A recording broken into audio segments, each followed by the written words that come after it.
Voting is crucial to our constitutional republic, but many don't. Some do. And we're going to get to the heart of why people do and do not vote here on Speechless. Thanks for tuning in.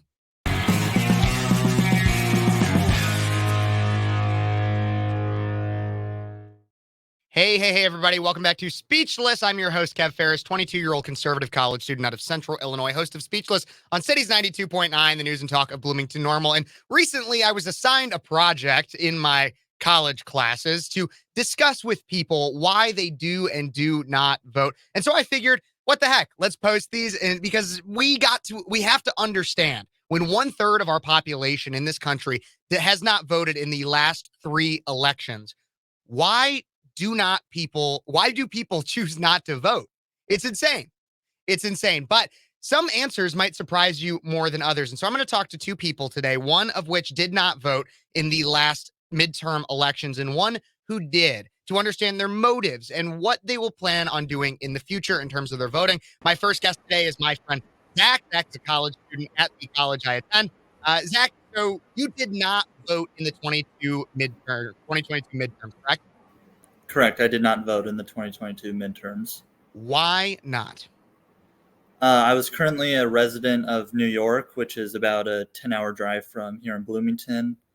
And I knew with near 100% certainty how all the elections were going. And I did try sending in a mail-in ballot request, but the post office, being the post office, got it there one day late. And I sent it, I think, 2 or 3 weeks before the have it here by date. So that would have been October 20th, we'll call it. And they got it the 21st, for example. So I wasn't able to, and it just wasn't worth spending $200 in gas to vote once on candidates I knew who were and weren't going to win. Absolutely. So the efficacy of our post office is what limited your ability to vote. Yeah, I'd say that. Really? Yeah. Yeah. So moving from that into reasons why people do and do not vote, I would just want to start off with some ground laying questions, such as how informed would you say you are with current events and news and politics? I watch the news about 5 days out of the week, so generally Monday to Friday. So you'd say that you're pretty informed. You kind of know what's going on. I'd like to think I am, but yeah. I'd like to let others to be the judge of that. Absolutely. I know this is a bit of speculation, but do you think others, especially in our own generation, are comparable to that, are well informed? Some people I'd say are informed, but I think a majority of people who just don't really have an interest in politics, just because some people don't like the drama. Maybe they don't like the name calling, etc. Mm-hmm. So, Zach, did you vote in the 2020 election? I did. You did. And so you were still living in it was the first time you ever were able to vote? Yeah, it was the first time I could vote. I believe my AP government teacher, he handed, at the beginning of the year, he said, hey, if you're going to be 18 before the general election, I have voter registration forms because, it's AP government, and mm-hmm. and I think to register to vote in New York, I just needed the last 4 digits of my social security. And then somewhere, I don't have it on me, but they sent a little thing with the paper strip that had so I lived in Genesee County. So it had, county, town, and then which district. Yeah. I believe I was District 2 of my town. Yeah. When you, so do you plan on going back to New York after you're done at Illinois State? No. So why not register in some way? Oh, so you're not a resident of Illinois at all. I'm a resident of Illinois now. But at the time you were not. I was not. Last year I was not. Gotcha. And so in 2020, you did vote. 2022, you did not. Do you plan on voting in 2024? I do plan on voting. If the election were held today, if you feel comfortable, would you vote for the Republican or the Democratic candidate? I would vote for the Republican. Why? Those gas prices, man, are not. I mean, they're lower now than they were last year, but they're still. I mean, $3.50 for regular is still pretty high. That's really line where I start raising raising like, where's this going? Mm-hmm. I mean, I would like it to be back down to $2.50 or $2, but that's probably not going to be happening anytime soon. Another thing I've noticed has gone up is like groceries and stuff. I mean, to get $50 worth of groceries, I thought that would be, maybe a week and a half's worth, but now it's like barely making it a week, and that's if I'm buying a lot of I mean, granted, I'm in college, so I'm buying off-brand stuff, but a lot of maybe not the healthiest things is what I'm. So the economy is definitely one of your driving factors in terms of voting. Yes. Okay. And so obviously, many people for presidential election years, according to Pew Research, about 66% of the United States population turned out in the last election. So much more people are inclined to vote on in years of presidential elections. But there are other candidates on that ballot, even such as state representatives, state senate, even some local offices. How well informed would you say we talked about national news earlier? How well informed would you say you are on local issues here in Central Illinois? I don't know who is there a Senate candidate on the ballot in 2024 that you know of? Um, for state senate, yes. For U.S. Senate. United States, if we have one, it would be Dick Durbin. I believe it would be Dick Durbin because we do alternating because the last one was Okay. Tammy Duckworth. Okay. So Dick Durbin, but that's state, but that's for the Senate U.S. national. I'm talking about statewide. Yeah, I don't know any of the candidates who are running at the state legislature. I'm trying to inform myself more on local Mm-hmm. election issues just because I think it's easier to have it's easier to be knowledgeable on them. It's more local. It's because, Dick Durbin and Tammy Duckworth, for example, they're in charge of the whole state. Mm-hmm. But our Much state, more. Well, they're actually, in a way, they're in charge of the whole country. At least they have 1/100th of a vote. Yeah. 1 of 100. Yeah. So, Well, I mean, they're looking out for yeah, the entire state. Illinois. They're supposed to be. But when talking about this, it's good that you're wanting to be more informed on state and local issues and the politics that are going on. Many people aren't even like they couldn't even tell you who maybe even their mayor is or their state rep candidate, their state senate candidate, people that represent them at the state level or even at the local. Why do you think it is? Because it's interesting to me and I know you're also a little bit more involved in politics, being a political science major yourself. Um, why do you think it is that people do not pay attention to the politicians that they actually have much more of a direct voice to their local candidates, their state candidates? It's not easy to get a meeting with Tammy Duckworth or Dick Durbin for our senators for Illinois, but I can tell you it'd be much easier to get a meeting with Sharon Chung, who's our current state representative in this district, I believe.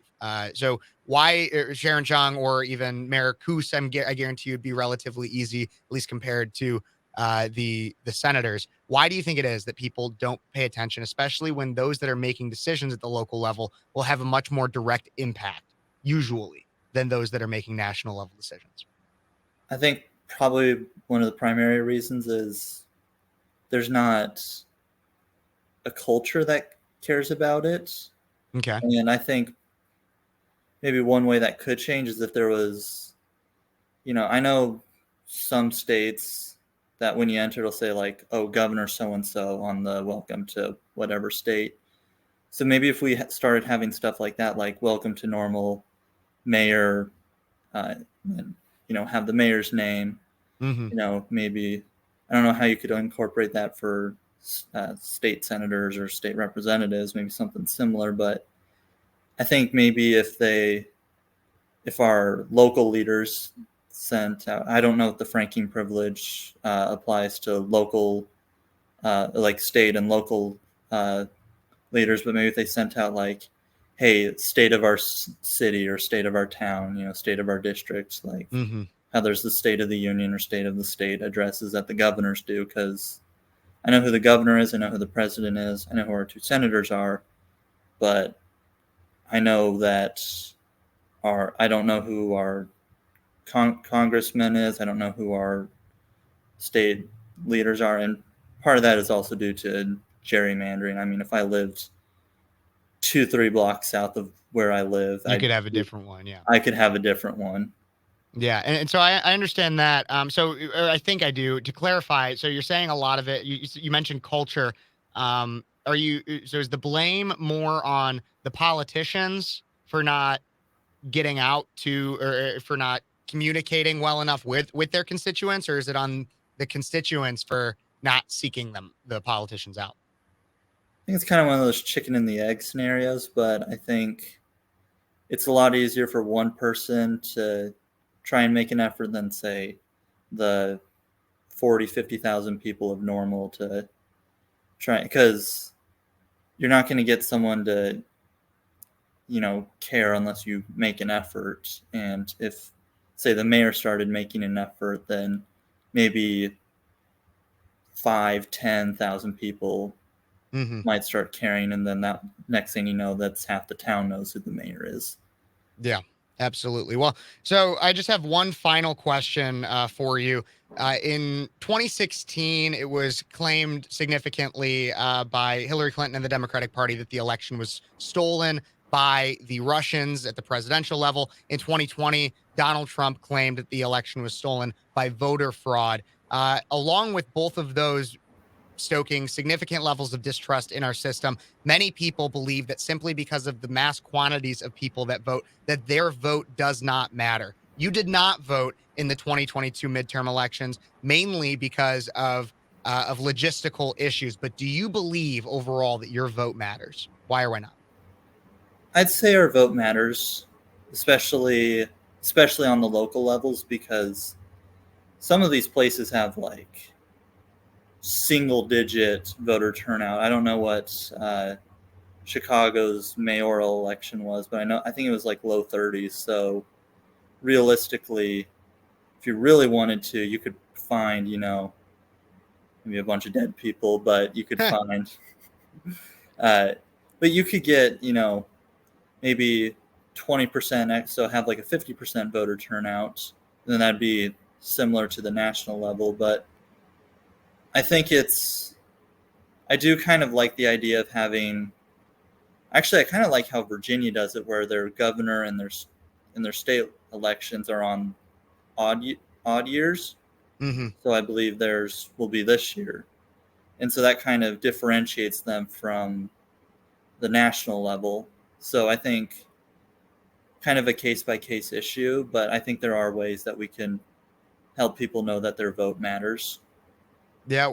So maybe looking at each state system and in Illinois, seeing different ways that we Yeah, can improve at least the faith in the Illinois system, and then yeah, that would hopefully push it. I understand that.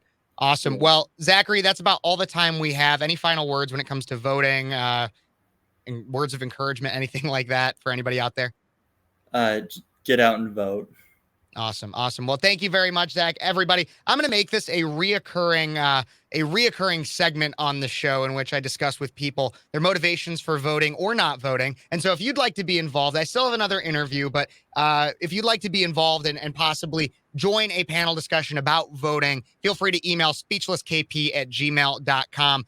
I'll be back in a sec, though, with another guest. In the meantime, do not forget to like, subscribe, share, and comment. Everybody, this is Speechless. We'll be right back. Up next, we speak to somebody who did vote in the 2022 midterm elections. My friend and my boss, Cat Petersen. How's it going? Oh, it's going fantastic, Phares. Thank you so much for having me on. Of course, again, got to do this for my college class, but I think it's interesting to talk to people about why they do and do not vote. Obviously, we just talked with Zach about his whole story of an ineffective mail in ballot system that made it so he was not able to vote in 2022. But, Kat, you did vote in the 2022 midterms, correct? Yes, I sure did. And why? Why did you vote? Oh gosh. Well, I think that you have to be a part of the process and you have to exercise your constitutional republic, but we do a democratic practice of voting. Hmm. And I think that if you're an engaged, informed voter, then you have really a duty to your the constituency, your fellow neighbors, to elect people into office that, well, aren't going to tax you to death. So that's why I go to vote, is to vote for people who won't tax me to death. So that way, maybe one day Yeah. I'll be able to purchase my own home. So that leads me a little bit into my next question. So when it comes to voting and making your decision on voting, do you vote across party lines or down ballot for a party? I've always voted down ballot. There was one time where I voted for a libertarian in the Secretary of State race, I believe. Mm-hmm. Danny Maloof, maybe. There was one time where I voted for a libertarian, but I traditionally go with all R's. Yeah. And I tell people all of the time, just go all R's. A lot of time people will ask me, hey, how do I vote? And I just say, just go all R's. At this point in Illinois, there's no, if you vote for libertarians, you're just kind of defeating, Yeah. like it's not going to matter. Yeah. I think I voted for a libertarian one time. Yeah. Got you. Well, when it comes to your 2022 ballot, obviously you said you vote all R's, but were there specific issues, maybe one specific issue or a few? Oh, that would That have been the primary, right? Would have well, been not the primary. It would have Oh, been general. midterms. It's the midterms Midterms, yeah. election in 2022 in November. Was there one issue or maybe a few that really influenced your decision on who to vote for? Gosh.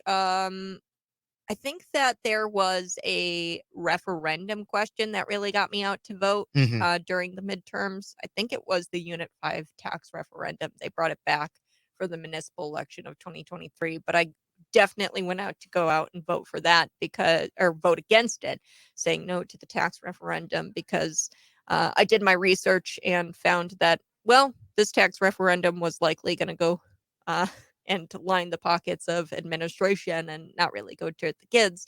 And I am not totally against taxation, which is Mhm. surprising, but I knew that these taxes weren't going to go um, to the kids like they claimed it was going to, and now we're Gotcha. living that out. But because it did eventually pass. But anyway, that was a big So a local issue. So a local issue really drove you out to vote. A Yeah. local issue, as a lot of Yeah, people. because my taxes were gonna go up, and Yeah. significantly. I forget the amounts, but it was calculated out. It was like thousands of dollars that our Mhm. taxes were gonna go up for the school district here locally. So that local issue really brought me out to vote. Interesting, interesting. And so that one really brought you out for at the local level. We had some statewide races Mhm. as well, our state representative seats, state senators. Um, were any of those of significant interest or importance to you? The Sharon Chung and Scott Preston race. Mhm. Sharon Chung was very much, in my opinion, I think she's a bit of an extremist on the left. And it's something that really bothers me here in the state of Illinois. And I try not to vote on social issues and try to keep the emotion out of it. But biblical, not political. I Yeah. try to vote for biblical people, and Sharon is the antithesis of anything that's biblical, especially when it comes to the pro-life Yeah. situation. So she's very much pro-abortion. I think during the campaign, it was clear that she was, I had asked her on her campaign page, hey, Mhm. Sharon, are you for the repealing of parental notification? This is where a minor girl, 12 years old, has to have her parents notified by the person conducting the abortion, killing the baby, Mhm. has to notify the parents if she seeks an abortion, if she goes to the clinic. And Governor J.B. Pritzker, that was a 22 standing law, 22 years or 25, something like that. And he repealed it. Just like that. Yeah. And I was like, whoa, wait a second. You didn't even go through the legislature. You didn't do anything. That was kind of unconstitutional. And I asked Sharon, hey, what do you think about that? And then she proceeded to block me on her constituency page, like her 91st campaign page. And I said, well, I'm going to go vote for somebody a little bit more pro-life than that. Yeah. Understood. So yeah, that issue, it doesn't really bring me out to vote, I would say, but I just did not like Sharon Chung and Mhm. So almost voting against somebody rather than voting for someone else. oh yeah, that was Yeah. mainly what I was doing. Mhm. A lot of so my state rep is Sharon Chung, so or now it's Sharon Chung because she won, but who was it? Maybe my state senator. I think that Dave Kaler is my state senator, and I voted against him. Recently, Dave Kaler came out, and it's amazing. I know exactly. It's the results of elections that really piss me off. Yeah. Because now, after he got elected, he is all for this tax in McLean County, and he pushed it unconstitutionally, really. It was supposed to go to referendum. You're supposed to ask the constituents of McLean County in order to raise their taxes for the Bloomington Normal Airport. So he made it to where the entirety of McLean County is going to be taxed to fund the Bloomington Normal Airport. And it used to just be the Bloomington Normal lights who would be taxed for that airport. And if you want to raise taxes on the surrounding constituency, then you have to bring that to referendum and ask people, hey, will you be okay with a tax increase of X amount? But he pushed that through. Sharon Chung, she pushed it through where Normal, after she gets elected. It's amazing what elections, I knew that they were going to do something bad once they get into office, and I knew it, but now people are seeing that from your perspective. Yeah, but Sharon Chung, she changed a law that makes it to where Normal is like exempt from following an Illinois statute where you have to have, as a municipality, if you're an incorporated town, you have to have certain positions on the ballot be elected. So she went back into the state legislature the moment, I think it was like her second bill. The second bill of hers was taking away representation from Normal lights, because that state statute says that we would get more elected representation. We would have like a town clerk that's elected. We would have a town assessor who's elected. But she went and she changed the law, the state statute, to literally just exempt Normal from it. Yeah. So Interesting. That's the law, which is incredible. So the moment we elected Sharon Chung into office, she made my life a living hell. And Dave Kaler also made my life a living hell. So well, I can understand that. But and so you're obviously, being especially local media in Bloomington Normal, Illinois, you're very well versed on a lot of the local and statewide issues. I think it's pretty safe to say that the majority of voters are not as well informed, or at least don't have as many of the facts, aren't reading as much about it as you would be. What do you think during those 2022 midterms, especially knowing the outcome as we do now, what do you believe was on the minds of the majority of the voters? Well, I don't know.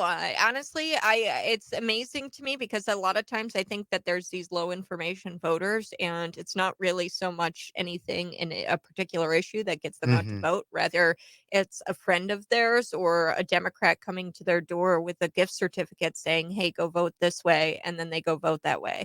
I don't think that the low information voter really has a reason to go out there. They've just been told to vote a certain way for so long, and then they go and they vote that way because somebody told them to vote that way.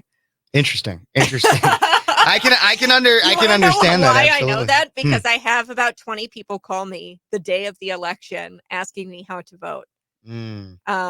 Which is incredible, and it just speaks to the way the media has disserviced people in the state of Illinois and nationwide, because the media is supposed to do their due diligence, and they're supposed to be covering our elected officials in an adverse way.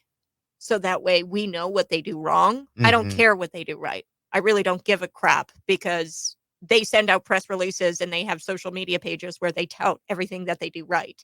Right? Yeah, they're not going to say what they do wrong. So the media's role is to point out the wrong that they've done and to have an adverse relationship with government. But yeah, they're just told the way to think, or the way to vote, and then they're given a McDonald's gift card, and that's enough for them. So yeah, I'm sorry. I'm no, really no, I can totally understand. It, but no, really I get it. It pisses me off when I get about 20 phone calls from people, and they're like, "Hey, how do I vote? Hey, have you tuned in? Have you read anything? Have you even made an effort to find out like who these people are on your ballot?" Yeah, no? And that definitely speaks. There's definitely a lot of people that do vote, might not know all of the issues and all the facts and everything. I'm an asshole. But there are a lot of people that don't vote. And so I want to get to the root a little bit of why we think that people do not vote, especially as, us being voters ourselves. One question that I think kind of might hit at that a little bit is, the idea of a lack of faith in our elections. In 2016, Hillary Clinton claimed that the presidential election was stolen by Russia and Russian interference. In 2020, Donald Trump claimed that the election was stolen by election fraud. Obviously, both sides have issues with trusting our elections. And so, what are your beliefs in terms of those? And do you believe, and how do you think that could be affecting our voter turnout? Well, I have found that uh, specifically at a local level, so your Hmm. county clerk is in charge of that. And if people have distrust in the system and in the election system, it's due to the communication from the county clerk's office and the feeling And and here, the that's Kathy sentiment. Michael, right? That's Yeah. Kathy Michael Yeah. here. Yep. So if people have an issue with their election system or feel like they have an issue with the elections and how they're conducted in McLean County, I encourage you to reach out to Kathy Michael to figure out how to be a part of the process. Hmm. A lot of people don't know how it works a lot of the time. And once you find out how it works, then you realize there's a lot of different moving parts and Hmm. how easy it would be to steal an election or to manipulate an election in favor of a different candidate or a certain position or referendum or whatever ballot initiative. It's very easy because there's so many different moving parts. You have to have an amazing county clerk, which I do think we have an amazing county clerk. Hmm. She has a plethora of experience, but on top of what she has to do via the elections, she also has to communicate with people and have them be a part of the process, which is like a whole nother job in and of itself.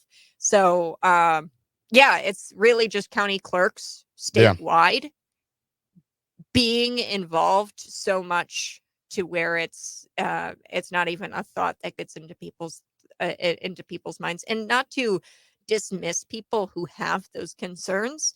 Um, because it's real. Yeah. Watch 2000 Mules, Dinesh D'Souza. I think that is a perfect documentary if you really wanted to figure out, how, if you wanted to steal an election, how to do it. Hmm. Because they go through how the 2020 election was stolen. So it doesn't take a lot of voter fraud. It just takes a little bit. There's people who I know who have voted and they don't currently live in the state of Illinois. Yeah. They live in a different state. They go to college in a different state and their permanent residence is in a different state Hmm. than that of Illinois. And then they still vote in Illinois elections because they get the mail-in ballot. So yeah, I mean, I Hmm. know of people who do that, and they don't even do it on purpose, Hmm. right? They come home for vacation, they say, "Oh, yeah, I'll vote," and then they vote the way mom and dad tells them to, and then they put it in the mailbox, and then they go live in Florida Yeah. at their permanent residence. But yeah, and they don't even think twice about it. I mean, me personally, I moved and I was a registered voter at my old address and I voted in the election at my old address, but I had a new address. So, I mean, in a way that is technically voter fraud. Hmm.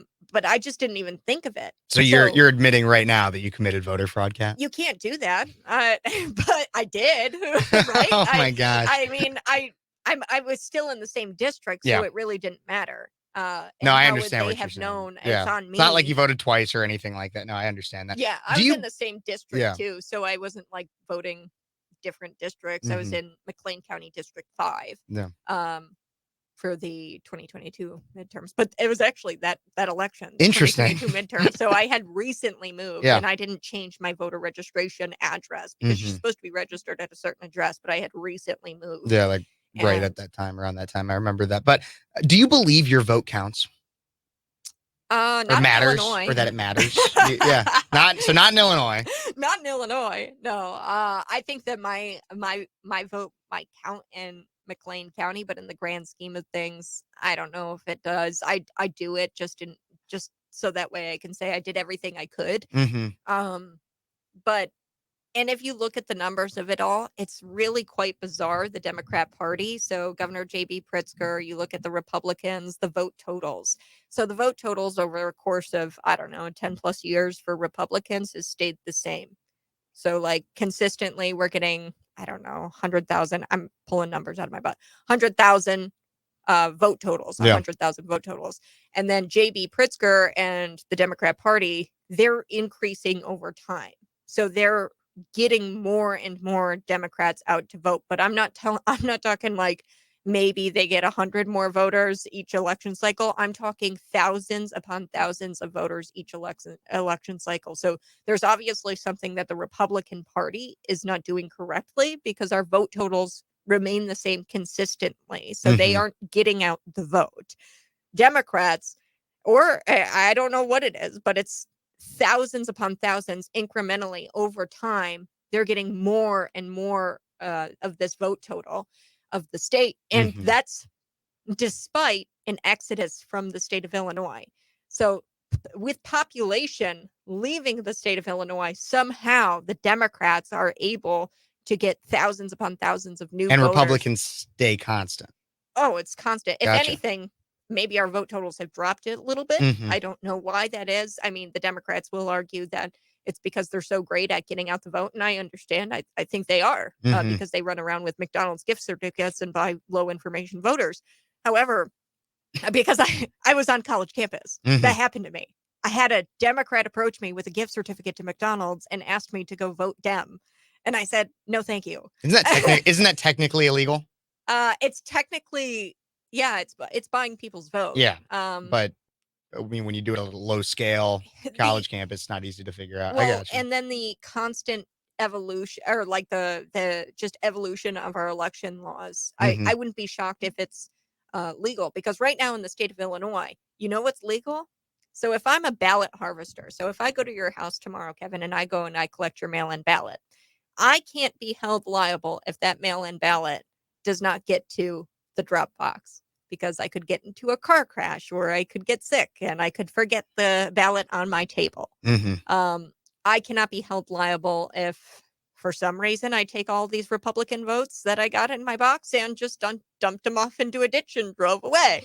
I can't be held liable for that, because that's under Illinois law. That's totally okay. No, I've heard stories about things happening in comparable states like California. So I totally do know that. We do have to wrap this up pretty quick here, Kat, but I have just two more questions real quick. First one, I kind of assume the answer for this one, but I asked it to my last guest as well. Do you plan on voting in the 2024 election? Yes. Do you believe it is as important, less important, or the same level of importance as other elections? More important. Yeah. Quickly, why is that? It's more important because if we don't get out the vote in like an extreme number, to where it won't even be an ability for Democrats to steal it. I'm just gonna be honest where my political affiliation lies, right? Yeah. If you don't get out that vote in an insane number of people voting for Republicans this go around, then I don't think there will be. I don't even, to be honest with you, I don't even know if there's going to be an election in 2024. There's already been headlines that have suggested that elections are bad for democracy. Look it up. It's New York Times. They've put out headlines that suggest that elections are bad for democracy.